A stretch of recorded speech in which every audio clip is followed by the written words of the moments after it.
Je vous remercie encore d'avoir fait le déplacement et d'avoir pris votre temps pour venir vous joindre à nous aujourd'hui pour commémorer les victimes des crimes contre l'humanité qui se sont déroulés au Rwanda et au Congo. Comme vous le savez, aujourd'hui donc nous sommes le 1er octobre 2022 et cela fait 32 ans exactement que le FPR a lancé une guerre dans la région des Grands Lacs en venant d'Ouganda, une guerre contre le Rwanda. Depuis cette période, depuis le 1er octobre 1990, la région des Grands Lacs a été déstabilisée. Il y a eu donc la guerre au Rwanda qui a déplacé 1 million de Rwandais, à savoir un Rwandais sur 6 à l'intérieur du Rwanda entre 1990 et 1994. Le FPR a ensuite enchaîné avec un attentat qui est très lâche en fait, parce qu'ils ont abattu donc l'avion du président Habyarimana et du président Ndyamira du Burundi, Habyarimana du Rwanda, le 6 avril 1994, alors que ceux-ci revenaient d'un processus, d'une discussion en Tanzanie, dans le cadre en fait du rétablissement de la paix dans la région. Et l'avion donc a été abattu le 6 avril 1994 par le FPR, provoquant ainsi un carnage humain que tout le monde pouvait deviner, et qui a entraîné donc la mort d'à peu près 1 million de Rwandais en 3 mois, d'avril à juin 1994. Imaginez si cet attentat n'avait pas eu lieu. Imaginez tout simplement donc, et là vous comprendrez en fait la responsabilité de ceux qui ont décidé d'abattre cet avion. Un avion donc abattu, pour rappel, avec 2 missiles dont les numéros de série ont été relevés, qui sont en fait des missiles qui ont été identifiés comme des missiles appartenant à l'arsenal ougandais, d'où venait le FPR, donc voilà. Le gouvernement rwandais, en tout cas ce qu'il en restait du côté gouvernemental rwandais, ont pendant longtemps demandé à ce qu'une enquête soit faite sur cet attentat. Malheureusement, toutes les enquêtes ont été bloquées par le gouvernement actuel du Rwanda, donc le régime du FPR, le régime dictatorial du FPR. Ils ont bloqué l'enquête de Bruguière, ils ont manipulé l'enquête qui a suivi jusqu'à trouver en fait des convenances de magouille avec l'actuel gouvernement français d'Emmanuel Macron et le rapport du Clerc, donc qui a essayé en fait de noyer tout ça dans des conclusions dans des conclusions très très politiques. Donc nous sommes ici pour nous rappeler toutes les personnes qui sont mortes, comme je le disais, donc depuis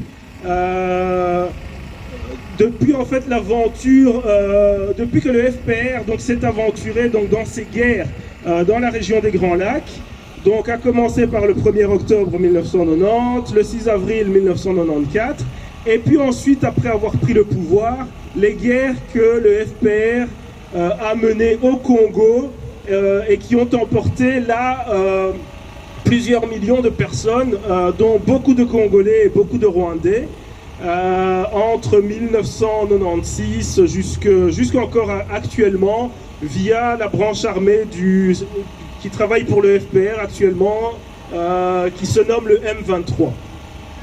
Donc voilà, j'aimerais simplement, je ne vais pas vraiment lire un extrait du rapport mapping parce que il est long le rapport mapping, mais j'aimerais surtout rappeler que ce rapport mapping, c'est un rapport indépendant qui a été mené par l'ONU, donc voilà, qui est totalement indépendant et impartial, et qui a couvert pendant 6 mois au Congo, c'est l'un des rapports les plus complets, avec une équipe qui a interviewé des milliers de personnes, qui est allée dans différentes régions au Congo, et qui a conclu en fait qu'il y a eu des crimes graves dans cette région entre 1993 et 2003, des crimes qui,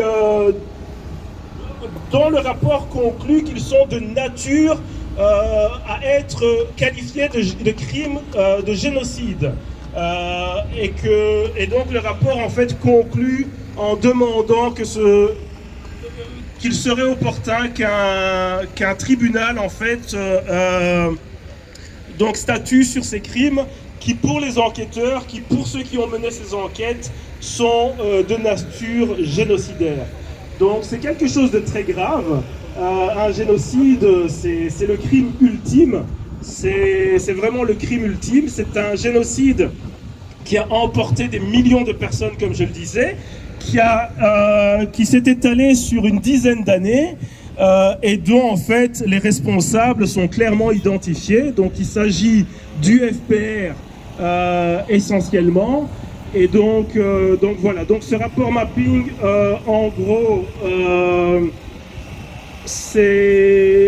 il est demandé également, donc les conclusions sont soutenues par le docteur Mukwege, qui, comme vous le savez, en fait, soigne les femmes qui sont victimes des crimes de guerre, qui sont faits et commis par ces armées au sol du Rwanda et du FPR de Kagame. Donc voilà, donc j'aimerais juste rappeler en fait rapidement que le mandat donc, de ce rapport mapping, en anglais Mapping Report, couvrait 3 choses en fait. C'était faire l'inventaire donc de ces crimes, c'était faire l'inventaire du système judiciaire congolais, et c'était encourager les autorités congolaises donc dans leur démarche de rétablir la justice. Donc les 2 premiers points ont été couverts. Le 3e point, il a également été couvert. Malheureusement, donc jusque maintenant, nous constatons que les autorités congolaises, parce que malheureusement, ce sont elles qui doivent prendre les devants, n'ont toujours pas pris cela au sérieux et n'ont toujours pas réclamé sérieusement l'établissement d'un tribunal pour juger ces crimes. Donc nous nous réunissons aujourd'hui pour demander aux autorités congolaises d'aller dans ce sens, pour leur dire que nous les soutenons, que beaucoup de Rwandais les soutiennent. Et voilà, je pense que je vais terminer là-dessus et je vous remercie encore. Et nous allons maintenant faire un lâcher de ballon pour honorer les victimes, toutes les victimes rwandaises et congolaises. Merci.